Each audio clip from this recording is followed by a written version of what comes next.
puntos claves. Es más que nada genética, es bastante genética. Acá vemos pocos síndromes y demasiada genética. Vemos estudios de genética para, por ejemplo, ver ciertos segmentos de ADN y otros más importantes. ¿Ok? Entonces hay que tener bastante cuidado al momento de ver esto, esta semana de embriología, que es la 3. Voy a compartir pantalla. Bueno, ya estoy compartiendo. Y listo. Les pido que estén bastante atentos porque es una semana bastante ajetreada esta, ¿ok? Te lo voy diciendo que inclusive para mí hasta ahora se me ha sido un poco difícil volver a recordar todo porque como ustedes saben la mente es muy frágil, ¿no? Olvidamos continuamente. Entonces volver a leer este tema un poco se me ha complicado un poquito, pero si lo llevan práctica, o sea, yo ya lo he llevado ya 2 veces porque en la teoría pasada lo volví a estudiar y más mi curso normal de biología, entonces si lo leemos bastante, se nos va a hacer más fácil. Esta semana es full memoria, bastante memoria. La verdad es que no tengo otra forma de decirles que no sea memoria. Tienen que comprender todo. Todo o sea, se comprende y después de comprenderlo ya pueden memorizar. Pero primero comprender, porque si memorizan en una pregunta que sea para asociar o diagnosticar o qué más, o razonar, ustedes solo han memorizado y lo memorizado no les va a servir pues para asociar ni nada de eso, sino van a saber solo su parte y no van a poder relacionarlo con otra cosa más. Así que bueno, pues empecemos. Bastante genéticas. Nosotros ya teníamos un concepto bastante claro sobre los cromosomas humanos, ¿no? Pues era algo que ya habíamos visto varias veces y lo vamos a ver en casi todo el curso de embriología, ¿no? Los cromosomas humanos. Pero, ¿a qué nos referimos con cromosomas humanos? Pues aquí está básicamente el proceso donde nos va a explicar básicamente cómo nace un cromosoma. Primero vamos a tener ADN, que es un material bastante importante, es el material genético más importante de nosotros, el que nos va a dar todas las características, que nos va a dar nuestros rasgos, etcétera. Y no solo de nosotros, sino de que también de nuestros hijos. ¿Por qué? Porque como habíamos visto, el ADN también se iba a heredar. ¿Cómo se iba a heredar? Pues de la meiosis, no de la mitosis, de la meiosis. Mitosis también un poquito, pero más de la meiosis. ¿Por qué? Porque ahí va a haber como una combinación de genes y pues si pasaba eso iba a dar la meiosis. Ahora, ¿qué es lo que hace el ADN? En otras palabras, lo que vamos a tener son proteínas. Proteínas que acá tenemos bueno, tenemos un proceso de splicing, que lo vamos a ver más adelante, que es bastante importante, que básicamente intron, exon y quitar algunas cosas, pero no se preocupen porque lo vamos a ver más adelante. Luego acá tenemos el ADN, ¿ok? Y esto, ¿qué es lo que va a hacer? Se va a formar algunos grupos que se va a llamar nucleosoma. Acá lo tenemos. Miren, este está un poquito mejor explicado. Tenemos un ADN de doble cadena, pues sabemos que es algo así, ¿no? Y de ahí va a pasar a un nucleosoma, donde va a tener algunos histones. Luego de esto va a pasar a fibra de cromatina. Luego va a tener la sección de un cromosoma extendido, es decir, el cromosoma no va a estar así, en forma de X como lo conocemos, sino va a ser como un tallarín, algo así. Y luego se va a ir condensando, condensando, condensando, condensando, hasta que finalmente pues tenga la forma característica que conocemos, que es una X, ¿no? Y es eso básicamente el cromosoma. Este es el proceso del cómo se hace. Algunos datos más claves que es memoria, que puede ser que la célula contiene aproximadamente entre 30.000 y 50.000 genes, pues esto ya lo expliqué, que se enrolla el ADN para formar cromosomas, es decir, lo enrollamos, lo enrollamos, lo enrollamos como un nudo y así se va a formar algo más compacto, como podría ser los cromosomas. Y finalmente un gen tiene una secuencia específica de base de pares. Eso de base de pares ya lo vamos a ver más adelante. Purinas, piriminas, etcétera. Eso ya lo deben saber por biología. Inclusive transcriptasa inversa y otras cosas más ya lo deben saber por biología. Básicamente acá estamos redundando un poco en los temas para que se les haga más fácil aprender lo que viene más adelante. Porque si ustedes no saben la genética, ni las enzimas, ¿qué más? Ni los cromosomas, ni lo que se hereda, no van a entender el proceso de gastrulación, neurulación, para formar la yema pulmonar, etcétera. Ustedes no van a saber eso porque no tienen la información previa. Y es por eso, y es importante que debemos saber pues todo esto. Aquí hay un dogma de la genética molecular, que básicamente esto ya ustedes lo deben saber mejor que yo, porque vamos a ver que el ADN pues se va a replicar. Acá se va a dar una transcripción y de transcripción, ¿qué se va a llamar? Ahora no se va a llamar ADN, sino se va a llamar ARN. Y luego el proceso de traducción va a ser lo que va a formar el inicio de las proteínas. No tiene mucha ciencia, la verdad, simplemente es saber transcripción, traducción, las dos T, que pasa de ADN a ARN y de ARN a proteína. No hay mucha ciencia como ustedes pueden ver. Ahora, tenemos la transcriptasa inversa, que esto creo que no estaba en humanos y que va a ser de que el ARN, en vez de ir hacia adelante, hacia una proteína, pues, ¿qué es lo que va a hacer? Se va a formar un ADN. Eso es básicamente el dogma central de la genética. Pues no hay mucha ciencia y es algo que ustedes estoy segurísimo que no solo lo han visto en biología, sino en el colegio, porque es algo bastante explicado. Aquí está justo lo que les había dicho, la transcripción inversa. ¿Qué es la transcripción inversa? Pues va a ser una retrotranscripción, es decir, de ARN va a haber ADN. Y acá, bueno, un poquito más, que dice que es un proceso de la biología molecular que va a implicar la generación de una cadena de ADN a partir de una cadena de ARN. Bueno, básicamente esto. Eso no creo que les tomen porque es algo bastante simple. Y es lo que ustedes ya deberían saber. Sin embargo, lo estamos tomando ¿para qué? Para que tengan un poco más de base.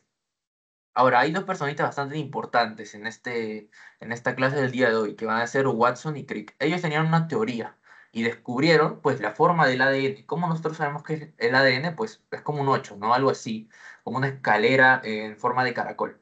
Bueno, pues, esa es la forma del ADN. Y ellos descubrieron que era, pues, esto, miren, la escalera del caracol o hélice doble. Y por su misma estructura y su capacidad intrínseca, ¿qué es lo que va a hacer? Va a permitir que ésta se pueda replicar y traspasar información de una generación a otra. ¿Mediante qué? Mediante meiosis. Y bueno, pues acá lo tenemos. Entonces, esto básicamente es el corazón de la genética, viéndolo de otro punto. ¿Por qué? Porque sin el ADN nosotros no tenemos la información que nos da pues nuestras características físicas, ni nuestros hijos van a tener esa misma información, puesto que si es que no lo tenemos no le estamos heredando nada y no se podría ver dicha mitosis ni el espermatozoide podía penetrar al óvulo, ni etcétera. No, no se podía ver nada de eso. ¿Por qué? Porque no tenemos ADN. Es por eso y es por eso que es la vitalidad de la clase de ADN, ¿no? Y pues acá hay una parte importante, que la voy a poner un asterisco porque es bastante importante, que va a ser las reglas de Chargas. Acá que tenemos pues algo que también ya deberían saber por biología o por química inclusive, que vendría a ser, bueno, pues las purinas y las pirimidinas. Y estos siempre van a estar en pares. Es decir, si acá hay una adenina, acá pues que va a haber una timina. Entonces, aquí están las purinas y las pirimidinas, que va a ser agua pura. Es una mnemotecnia bastante importante, así que le pongo acá agua pura. ¿Por qué? Porque purinas va a ser adenosina y guanina. Y pues timina y citosina, pues pirimidinas. Así ya básicamente, si se acuerdan de esto, ya tienen pues lo demás, ¿no? Que va a estar bastante eh, tomado en sus exámenes. No sé si los tomen acá porque la verdad es que si yo fuera profesor de embriología no tomaría eso, porque me parece algo que ya deben de saberlo, sino tomaría algo más avanzado. Por ejemplo, los síndromes, etcétera. Ahora, tenemos la replicación del ADN. ¿Qué nos dice acá? Bueno, pues todo este texto. Que dice que durante la replicación se van a copiar dos cadenas que conforman la doble hélice de ADN. Eso ya lo hemos visto por Watson y Crick. Watson y Crick nos dijeron que era que el ADN pues vendría a ser dos hélices. Y entonces, ¿cuál va a ser la diferencia entre los dos elipses? Pues va a ser el sentido. Una cadena se va a encontrar de 5' a 3' y la otra se va a encontrar de 3 a 5, en sentido contrario, van a estar totalmente a la inversa. Entonces, en la doble hélice del ADN, la cadena que está orientada en sentido opuesto, una cadena va a poseer pues 5' y 3', y esta ¿qué va a ser? Va a ser la dirección natural de la replicación, y no solo eso, también se va a llamar hebra conductora, la de 5 a 3. Y la otra, pues va a ser de 3 a 5, que se va a llamar hebra rezagada. Aquí está, hebra atrasada o rezagada. Y bueno, pues ahí el ADN polimerasa, que es una pregunta básica de biología, les van a decir cuál es pues, el ADN que se encarga de sintetizar nuevas partes de ADN. Ustedes van a decir de frente ADN polimerasa, ¿no? Entonces, este va a tomar molde, las dos cadenas que ya están separadas de por sí. Y bueno, pues esta enzima, su característica es que va a trabajar ¿de qué? De 5 a 3'. Por lo tanto, solo se va a unir a una de las cadenas moldes. ¿Y cuál de ellas va a ser? Pues va a ser la conductora, ¿no? Porque es la que tiene esa dirección que les había mencionado. Entonces, esta síntesis de ADN, pues se va a realizar gracias a esta ADN polimerasa Y pues, contrariamente va a estar la hebra rezagada, la de 3 a 5, que acá se va a dar la síntesis de su cadena complementaria que se va a realizar de manera discontinua.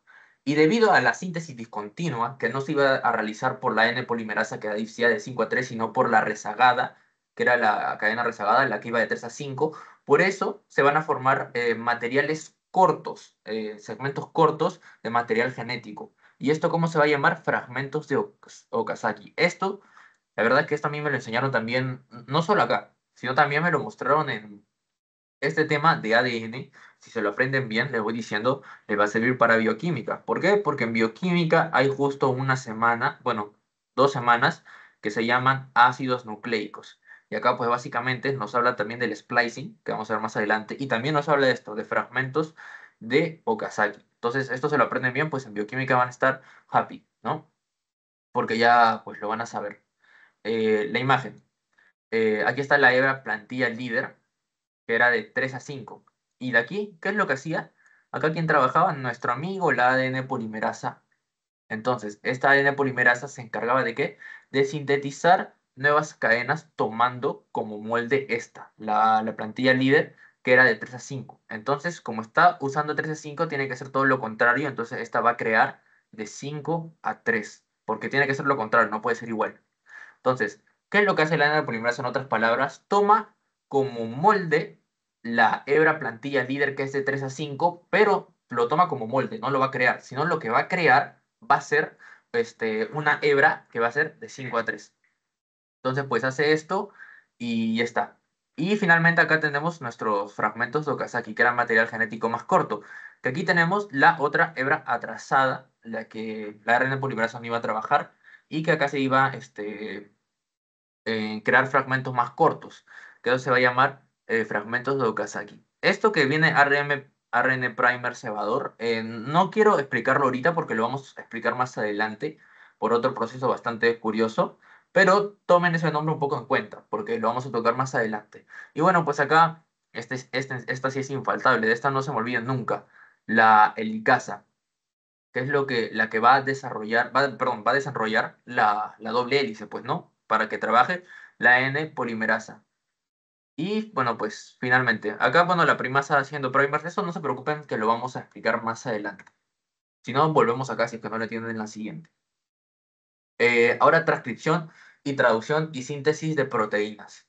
Acá tenemos pues nuestro ADN, nuestro querido ADN, y acá pues en otras palabras un poco más sencillas, este ADN va a ser como una copia del mismo, que se va a llamar pre-ARN mensajero.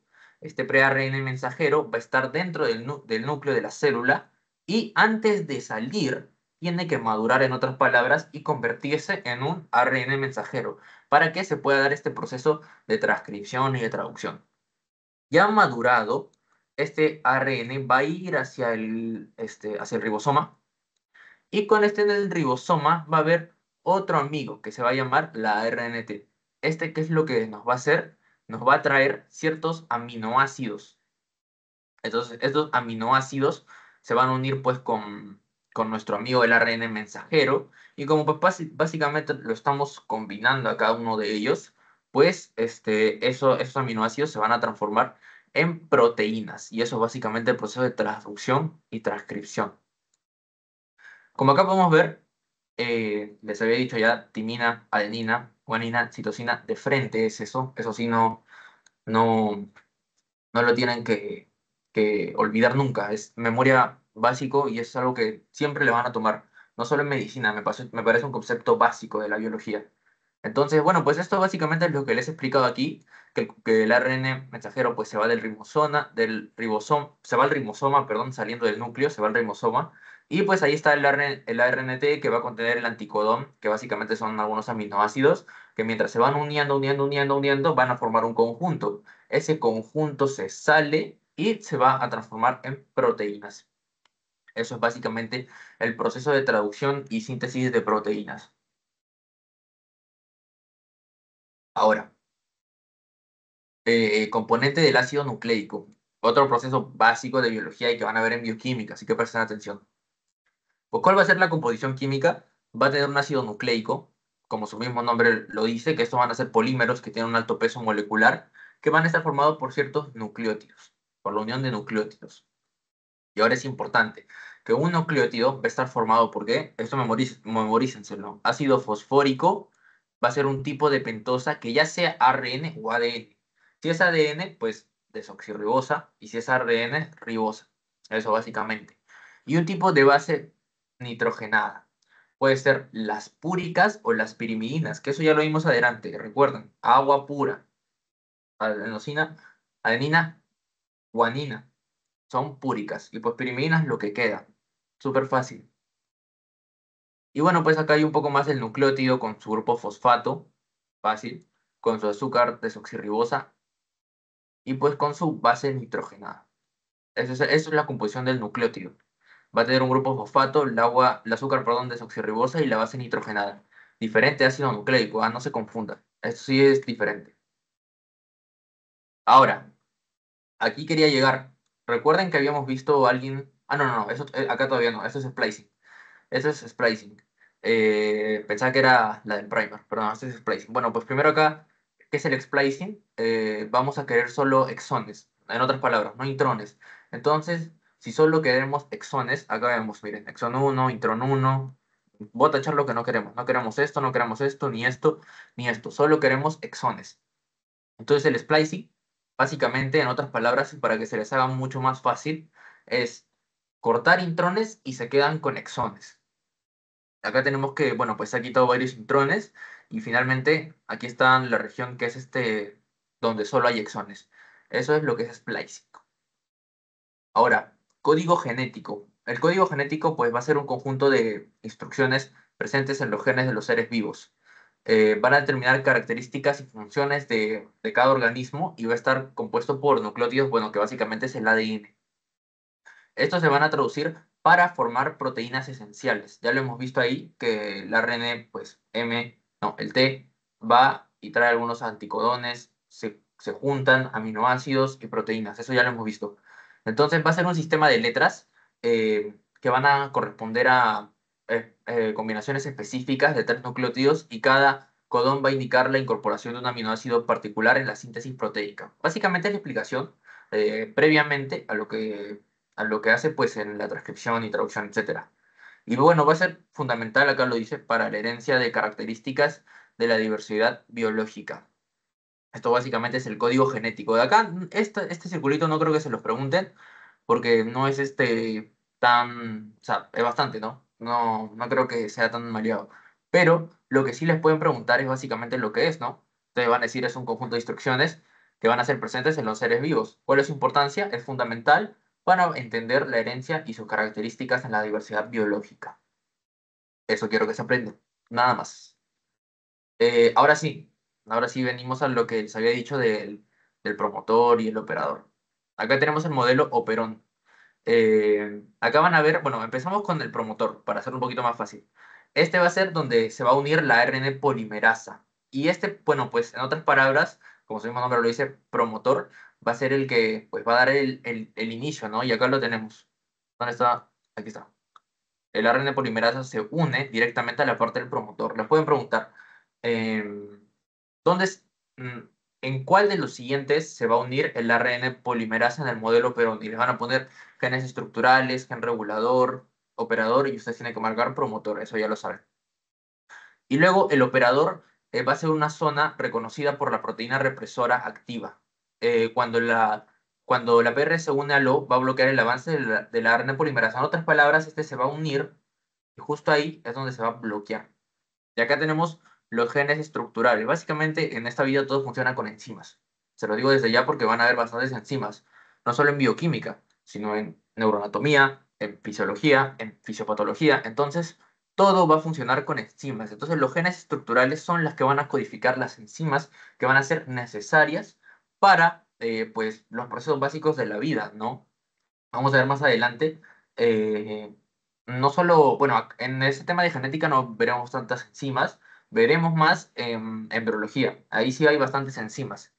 Y bueno, pues el gen regulador va a ser el que va a codificar la proteína represora que se puede encontrar de forma activa o inactiva. Entonces, cuando se encuentra activa, pues ahí es donde se va a unir el operador a la proteína represora activa y va a bloquear el avance del ARN polimerasa. En otras palabras, ¿cómo lo podemos resumir esto un poquito mejor? Primero vamos a tener el promotor. El promotor se va a unir al ARN polimerasa. Va a seguir su proceso, su proceso, su proceso, hasta llegar a los genes estructurales, que estos van a ser lo que codifican enzimas. Hasta ahí vamos bien. Luego va a haber un gen regulador. Este se va a encargar, como su mismo nombre lo dice, de regular todo este proceso. Y este se puede unir a una proteína represora. Esta proteína represora se puede encontrar de forma activa o inactiva. Y justo el operador va a ser una zona reconocida por la proteína represora activa, y cuando esta proteína represora se una al operador, va a bloquear el avance de la ARN polimerasa. En otras palabras, operador más proteína represora activa es igual a que separe la ARN polimerasa.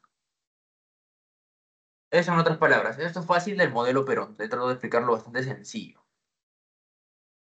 Ahora, un poco de genes. Esto de penetrancia y expresividad lo vimos en la clase pasada en herencia autosómica dominante y recesiva. Me acuerdo que le dije que la herencia autosómica dominante, creo, sí, tenía penetrancia y expresividad variable. Pues ahora vamos a tocar un poquito más este tema. ¿Qué es la penetrancia? La capacidad del gen para alcanzar una expresión. Bueno, cuando hay penetrancia reducida, algunos individuos pueden poseer el genotipo apropiado para dicho trastorno o síndrome, pero no van a expresar el carácter, pues no, porque la penetrancia va a ser reducida, no va a alcanzar, en otras palabras, un poco más sencillo para facilitarles, no va a alcanzar a penetrar todo el cuerpo, y como no alcanza a penetrar todo el cuerpo, bueno, pues el trastorno o la patología que va a dar no la va a expresar. Es como decir, tú lo puedes tener, pero no lo estás expresando. Entonces, acá nos da un ejemplo, pues, en el retinoblastoma, tumor ocular. Aquí está, justo lo que le dije, herencia autosómica dominante. Eso es básicamente penetrancia. Con una penetrancia reducida se puede tener bueno, la patología o no, a diferencia de expresividad, que esto va a ser la gama de fenotipos que preceden de un determinado genotipo. Eso está un poco complejo, pero en otras palabras viene a decir las características físicas que te da cualquier síndrome. Entonces, cuando la expresividad es variable, no quiere decir que no va a tener bueno, la patología, sino, es, sino que, un segundo, esto vendría a ser penetrancia, que no va a tener la patología, sino que expresividad es que de toda la gama de patologías que hay, ya sea cubitus valgus, no sé, manchas de café con leche, enanismo, ¿qué más? Eh, bueno, pues los miembros inferiores y superiores reducidos, de todo eso, lo que les he mencionado, va a alcanzar algunos, no todos. Por ejemplo, ¿qué puede ser? La expresividad variable a ver, ¿de qué? De acondroplasia, que me parece lo más fácil. Puede tener las piernas arqueadas, pero no puede tener pues, la cabeza grande. Eso es básicamente la expresividad variable, que va a alcanzar algunas cosas a tener y no todos. Y eso, bueno, por acá nos los dice en la neurofibromatosis tipo 1, con expresividad variable, la campodactilia, la fibrosis quística, la osteogénesis, etcétera. Todo eso lo vamos a ver más adelante, que son una cantidad bastante grande de síndromes que se lo dicen clase tras clase. Eso básicamente es penetrancia y expresividad. Ahora, hay otro concepto también bastante importante, que vendría a ser pleitropia, que va a ser un gen, va a dar varios efectos. Es decir, un gen que está malito nos va a dar varios efectos a simple vista. Acá nos dice efectos fenotípicos, características físicas, múltiples, o sea, bastantes, causados por un solo gen mutante o por un par de genes. Esto de par de genes lo veo un poco mala. Mejor no se lo verán con par de genes, sino solo un gen mutante. Porque si lo vemos acá, van a ser varios genes. Acuérdenselo como uno o dos genes malos van a dar varios efectos, pleitropia. ¿Como quién? Como el síndrome de Marfan, mutación de un solo gen, produce una patología de ojos y esqueleto y el sistema cardiovascular. ¿En qué cromosoma? En el 15, en su brazo Q, que ahí justo va a estar el gen codificador de fibrilina. Pues eso es lo que nos va a dar el síndrome de Marfan, que va a hacer bastantes cosas, pero solo se ha afectado dicho gen. Y ahora, fibrosis quística. Eso ustedes lo van a saber porque sí o sí se lo tienen que aprender para su parcial. Pero acá, ¿qué es lo que pasa? Donde puede afectar ciertas glándulas sudoríparas, pulmones y páncreas. Ahí tenemos gran cantidad de efectos. pero ¿dónde está la lesión, en otras palabras un poco más fáciles? En el cromosoma 7, su brazo Q, y la parte 31. Anemia de células falciformes. Bueno, esto ya lo van a ver en fisiopatología o en fisiología, donde pues van a ver los eritrocitos, el hueso y el vaso, que son órganos importantes, bueno, más el vaso para la formación de glóbulos rojos, pues ahí va a haber varios efectos con un solo gen afectado. Y ahora, otro punto importante, heterogeneidad genética. Esto básicamente todo lo contrario. Si el anterior era un gen, varios efectos, este va a ser varios genes, un solo efecto. Aquí está. Varios genes, un solo efecto. Aquí tenemos la osteogénesis imperfecta, es un tipo de heterogeneidad genética, donde va a haber mutaciones de genes y van a causar una estructura normal de la triple hélice del procolágeno. Aquí, dos genes, cromosoma 7 y 17 y en el 7. Por eso esto de un par de genes no quería que se lo aprendan, porque me parece que está incorrecto, no estoy tan seguro. Pero apréndanselo como solo un gen. Acá tenemos el síndrome de Waardenburg, sordera profunda infantil con alteración pigmentaria causada por diferentes genes, que donde los padres recesivos tienen tres hijos y todos sordos, todos oyentes y otros sordos y oyentes. Bueno, eso es una heterogenética. Varios genes, un solo efecto. ¿Y qué más? Bueno, pues acá hay otros. El Chen tipo Becker ligados a X, eso ya lo vimos, que era síndromes asociados a cromosomas sexuales, distrofia muscular y, bueno, pues muscular facioscapulohumeral. Esto de teoría genética más me interesa que se aprendan. No creo que les pregunten de los siguientes cuál es un síndrome con heterogeneidad genética, sino capaz le pueden preguntar, defina heterogeneidad genética. Y ahí ustedes obviamente se van a quedar en dos opciones, en la que es pleitropia pues en la correcta, que es ¿no? Y pues ahí tienen que marcar de manera correcta. Simplemente varios genes, un solo efecto. Eso es básicamente. Hay algunos caracteres que están limitados por el sexo. Aquí está el síndrome de Morris. Esto creo que ya lo hemos visto. Creo que era feminización testicular, si no mal recuerdo. Pero donde vamos a ver que el genotipo va a ser de carácter masculino, mientras que el fenotipo, si mal no recuerdo, era de carácter femenino.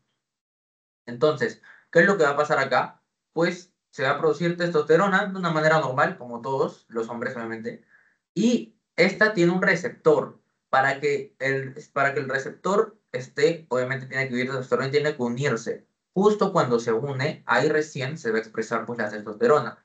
Y pues nos va a dar los vellos, ¿qué más? Bueno, un par de cosas más, y esto va a ser un desarrollo normal. Pero, ¿qué es lo que pasa si la testosterona se libera, pero no hay un receptor? Pues no va a llegar a conducir el efecto que queremos, ¿no? Y miren, aquí está lo que les había dicho. Fenotípicamente femenino y fenotípicamente masculino. No tenemos el receptor, no va a llegar la testosterona y pues si no llega, ¿qué es lo que va a pasar? No se va a cumplir el cometido de la testosterona, que es básicamente realizar efectos. Y como no se cumple, pues nos va a dar un fenotipo femenino, porque no tenemos testosterona en otras palabras. Y eso es caracteres limitados por el sexo. Ya, ahora, edad y expresión de los genes. Pues va a haber algunos trastornos que conforme van pasando la edad, su expresividad va a ser más fuerte. Y acá cuál tenemos la enfermedad de Huntington.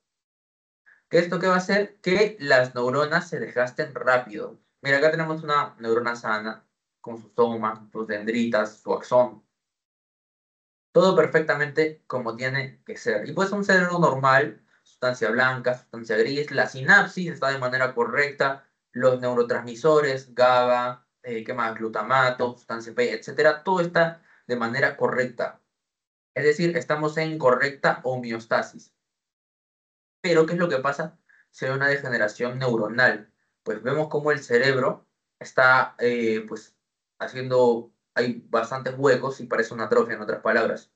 Y pues esto va a ser un cerebro con enfermedad de Huntington. Conforme va pasando el tiempo, se va a hacer la degeneración neuronal más evidente, va a haber menos sinapsis, va a haber menos síntesis de neurotransmisores, no solo GABA ni glutamato, sino adrenalina, noradrenalina, etcétera, todo eso. Y pues obviamente va a hacer una degeneración básicamente no solo en el cerebro, sino en todo el cuerpo. Y ahí tenemos bueno, pues el cerebro con una atrofia evidente, con la sustancia blanca y la sustancia gris reducida, y eso es básicamente lo que nos va a dar. enfermedad de Huntington. Hombre curioso, ¿ah? Ahora, volvamos a la genética. Que sinceramente, si les soy sincero, ahí un poco contándole algo, no me gusta tanto la genética porque me parece algo complicado de entender. A mí se me complicó bastante, pero pues es lo que es básicamente la parte importante de la embriología, y la embriología a mí sí me gusta, por eso me lo tuve que aprender. Porque les digo algo, si no hubiese genética, no habría embriología, porque básicamente es el corazón. Acá tenemos un método bastante curioso que se llama Southern Blot, y pues, ¿qué es lo que va a hacer? Su objetivo es descriptar una secuencia específica de dicho ADN. Ahora, esto lo voy a tachar porque no quiero que lo lean, porque lo voy a explicar acá.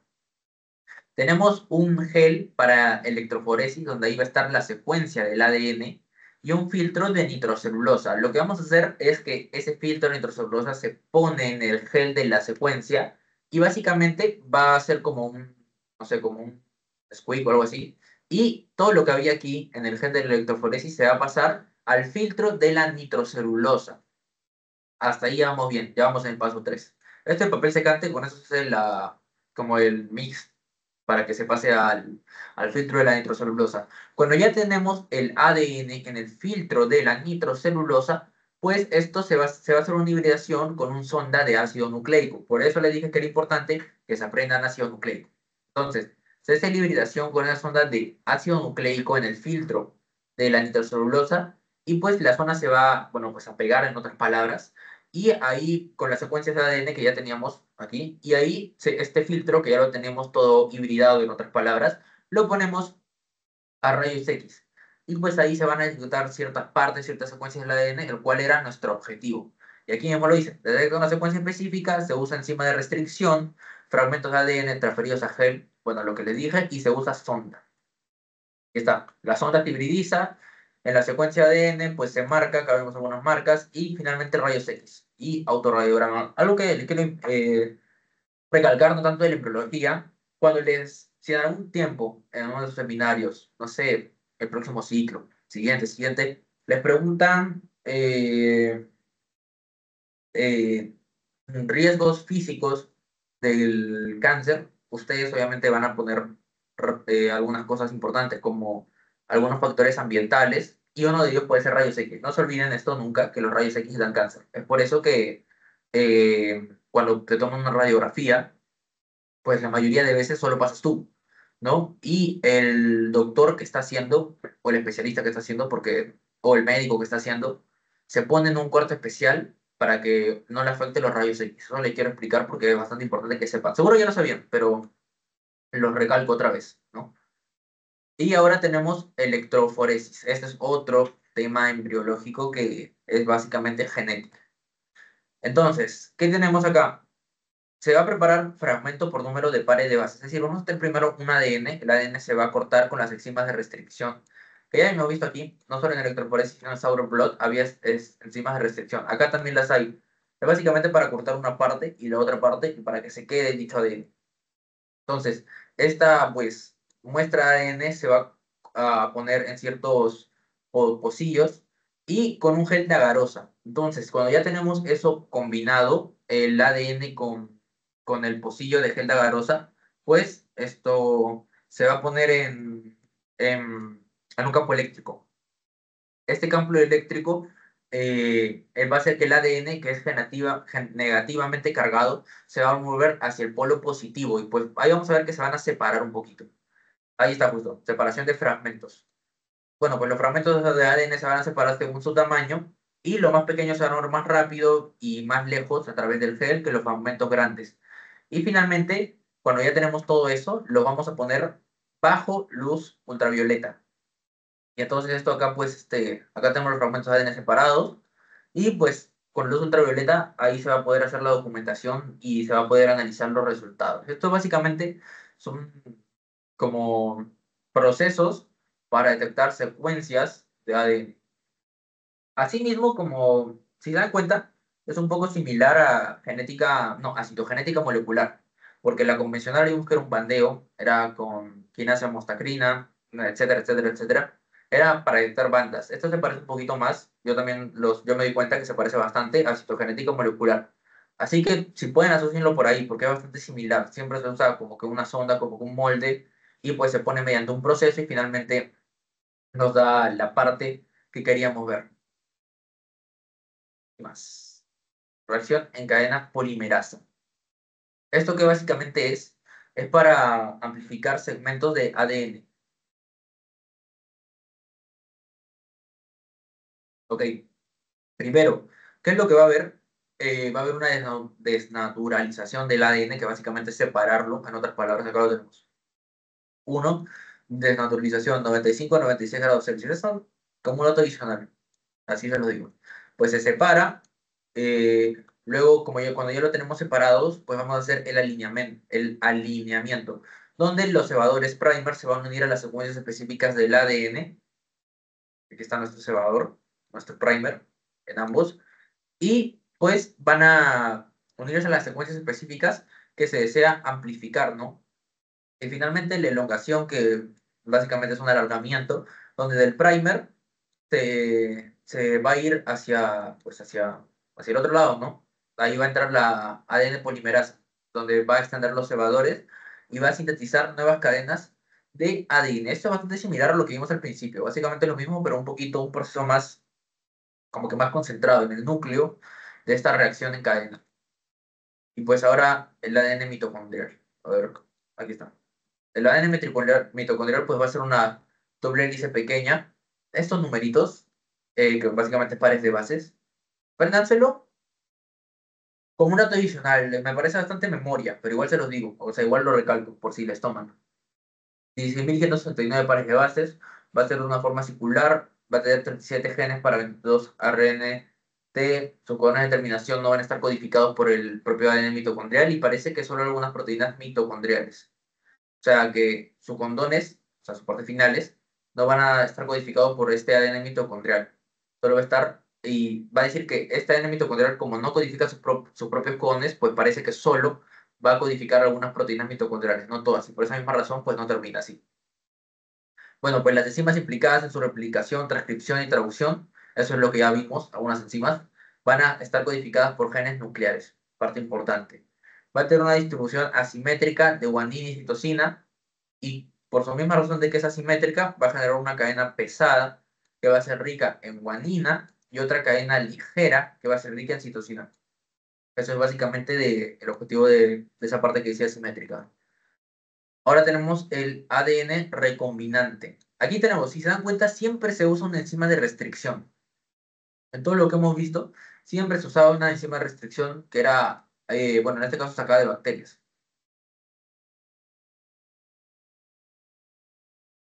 A ver, primero se extrae el ADN que va a contener bueno, pues lo que queremos investigar, lo que queremos documentar, el resultado que queremos obtener, pues lo sacamos y se va a amplificar ese segmento específico de ADN que contiene el gen de interés. Aquí lo tenemos. Y aquí ya lo tenemos amplificado esta parte y esta parte, esta parte. Luego se va a dar una enzima de restricción para que haya segmentos compatibles con lo que vamos a hacer con el vector. El vector es básicamente lo que vamos a unir. Luego, como ya usamos las enzimas de restricción y ya tenemos fragmentos, fragmentos externos, o sea, de los extremos que van a ser compatibles, pues este ADN vamos a hacer la ligación con el vector. A ese vector cabe aclarar que también le pusimos bueno, pues enzimas de restricción para que tengan el extremo compatible con el ADN que queremos investigar. Y finalmente, pues se une y cuando ya este ADN se ha unido por la enzima llamada ligasa, va a formar el ADN recombinante. Y pues este ADN recombinante se va a introducir en bacterias y se va a cultivar para que pues haya muchas, como es una bacteria, pues, un organismo vivo, pues lo va a replicar, replicar, replicar, replicar. Y finalmente se va a producir varias copias del gen de interés. Eso es básicamente ADN recombinante. Si ustedes se dan cuenta, en todos estos procesos que les he mencionado, como el Sauer Blood, ¿qué es lo que hace? Siempre se agarra un ADN y siempre se pone con un molde. Y este molde, pues ahí nos va a dar lo que queremos investigar. En un principio era el papel de nitrosa y en segundo lugar creo que era, ¿cuál era el segundo? A ver, era el campo eléctrico, claro. El campo eléctrico y pues luego se ponía con un luz UV y se documentaba pues todo lo que habíamos encontrado, ¿no? En otras palabras. Y esa es la última diapositiva, creo. Vamos a empezar desde el principio para hacer algo así más resumido.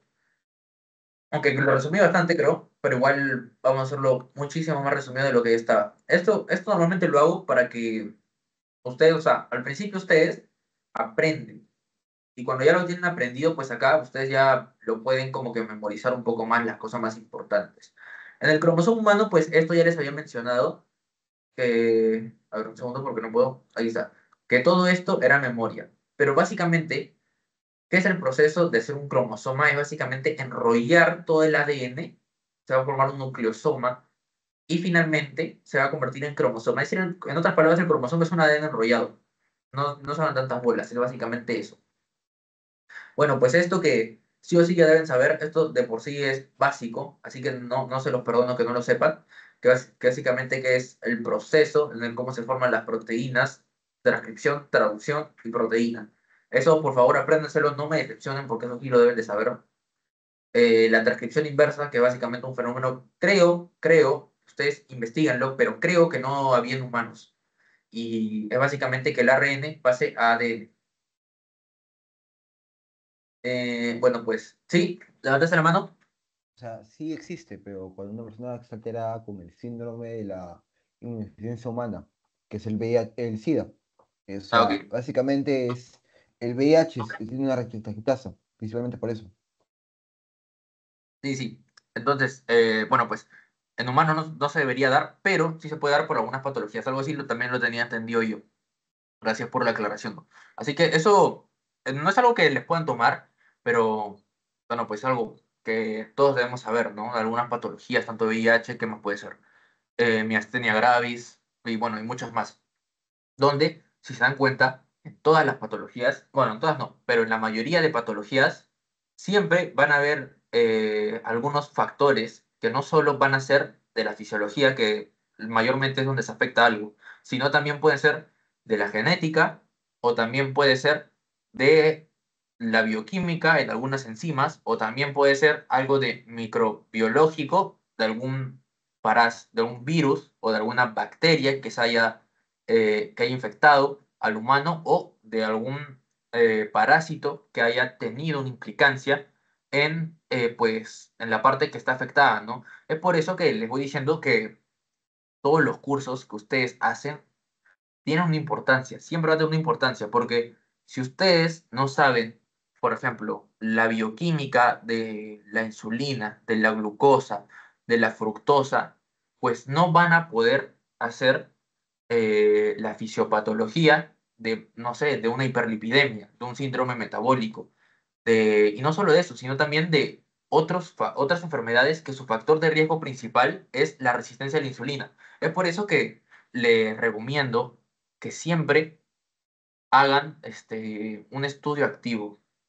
¿A qué me refiero con estudio activo? Poniendo un punto aparte, obviamente, de la clase, esto es adicional que les estoy diciendo.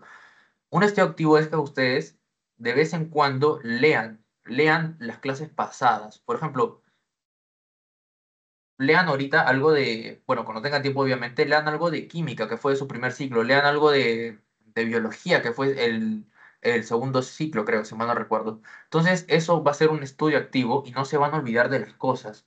Y eso, pues básicamente, es algo importante, porque si ustedes están estudiando esto, pero se lo olvidan después, básicamente es como que ese estudio no ha servido. ¿Solo para qué ha servido? Para pasar un examen, lo cual no es el punto de estudiar estos temas.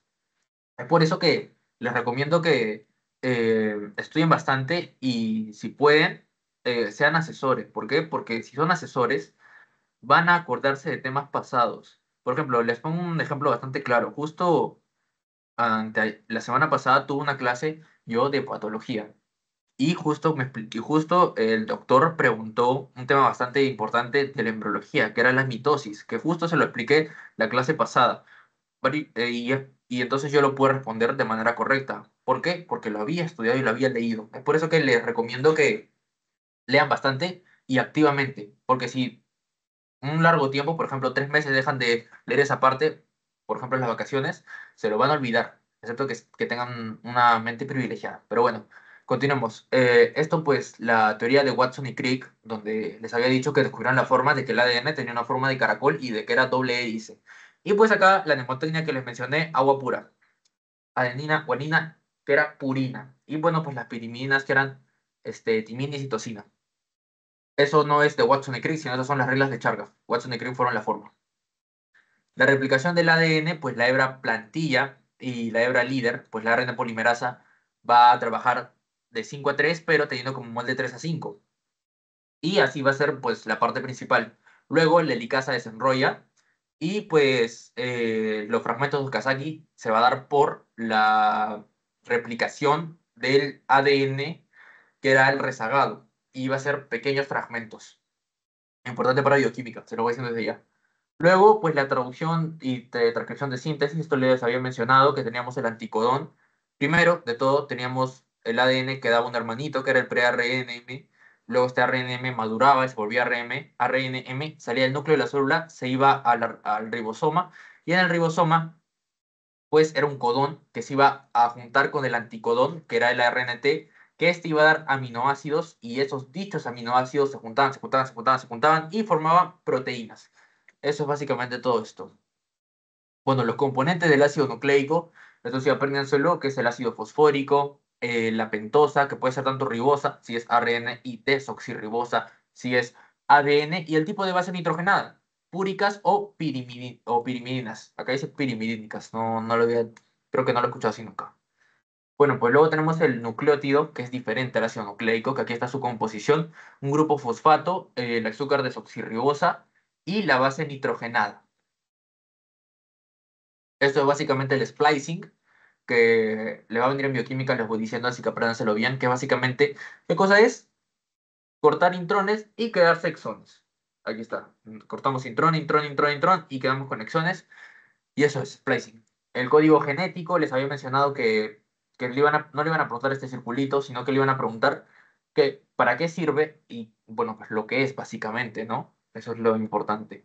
El modelo Perón, que les había dicho que tenemos al operador, al promotor. El promotor es básicamente el inicio donde se va a unir la ARN polimerasa. Luego va a haber ciertos genes estructurales que van a dar enzimas y de acuerdo a, bueno, pues a la necesidad del cuerpo, ahí justo las enzimas van a tener una función importante. Luego el gen regulador que va a tener una proteína represora activa o inactiva. Y justo cuando está la activa, el operador, que es otra parte importante, se va a unir y pues ahí marca el stop, es decir, bloquea el RNA polimerasa para que no siga avanzando. Bueno, los genes, tanto la penetrancia y expresividad, esto sí le van a venir, sí o sí. Así que la capacidad, bueno, pues la penetrancia es para alcanzar una expresión. Aquí nos dio un ejemplo del retinoblastoma y el tumor ocular. Es característico de la herencia autosómica dominante, una penetrancia variable.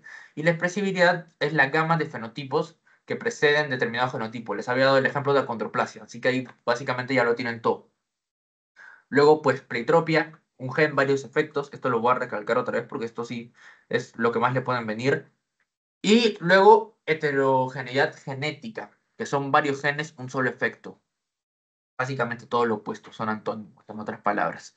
Caracteres limitados por el sexo, como les había dicho, acá hay una parte importante del síndrome de Morris, donde tenemos un genotipo masculino y el fenotipo es femenino. Y básicamente, ¿por qué es? No es porque no se produzca testosterona, sino es que se está produciendo, pero el receptor no está funcionando. Esto de molécula y receptor lo van a ver en farmacología.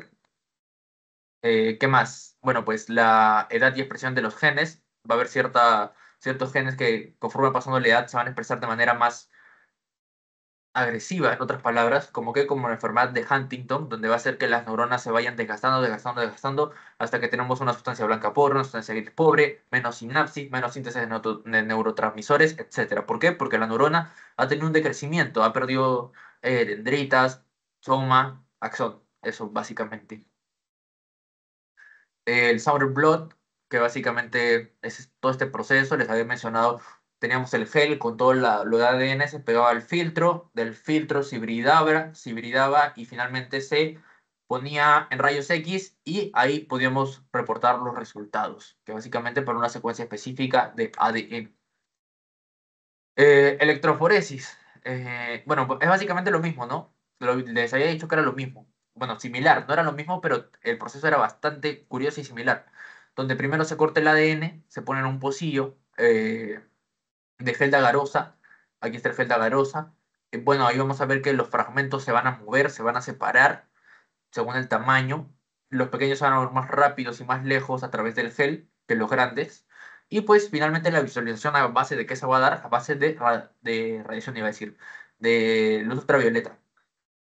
Y entonces pues ahí se analizan los resultados. Reacción en cadena polimerasa, que básicamente es la desnaturalización, que se abran ambas cadenas, se abren, pues luego hacemos el alineamiento con el RNA primer, el primer creo, perdón, el primer, y luego pues finalmente se va a dar la elongación, que básicamente que el primer continúe con la otra cadena, ¿no?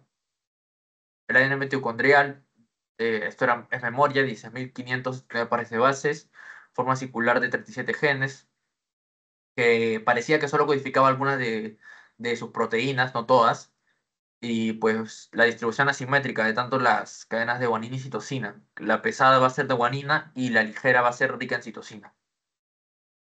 ¿Qué más? Ah, ya esta era la última, sí. Entonces, bueno, pues la extracción de ADN, ese es otro proceso del ADN recombinante, donde primero se extrae el ADN de interés, pues se hace el PCR, se va a amplificar dicho segmento, luego se pone las enzimas restrictivas, creo, ahí está, de restricción, y justo cuando se pone de restricción va a generar partes externas compatibles con el vector y luego pues se une y cuando se une se va a transformar en ADN condominante, iba a decir recombinante, que se implemente bacterias y finalmente se da pues la síntesis de se va a copiar, a copiar, a copiar, a copiar este gen de interés. Básicamente es todo eso, es todo eso la clase de hoy día. Creo que la resumí bastante bien y pues le voy a pasar el post-test. Deme un segundo porque tengo que copiarlo. Eh, y bueno, espero que haya estado bastante claro. Ya saben, cualquier cosa me pueden preguntar. Su pretest está bastante fácil, siempre presto atención. Siempre les digo, van a sacarlo del toque, ¿no? Porque es básicamente lo que les enseño y la mayoría es de un banco pasado. Es por eso que les digo que eh, tengan bastante atención a su post-test, porque es bastante importante. Se lo estoy pasando por el chat de Teams. Recuerden que esa es su asistencia. Vuelvo a recalcar.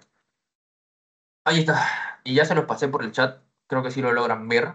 Y bueno, pues esto conmigo ya sería hasta la próxima semana. La próxima semana no me acuerdo qué tema vemos. Creo que ya empezamos con. A ver, está la tercera, la cuarta. Creo que ya empezamos con embriogénesis. No estoy bastante seguro. A ver, acá lo tengo, capaz.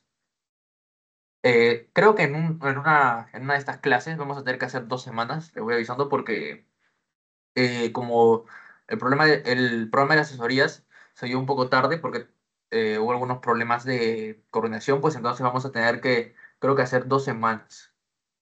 Aquí lo tengo, semana 4. Semana 4 es fácil. Semana 4 es bastante interesante. Es una semana bastante fácil.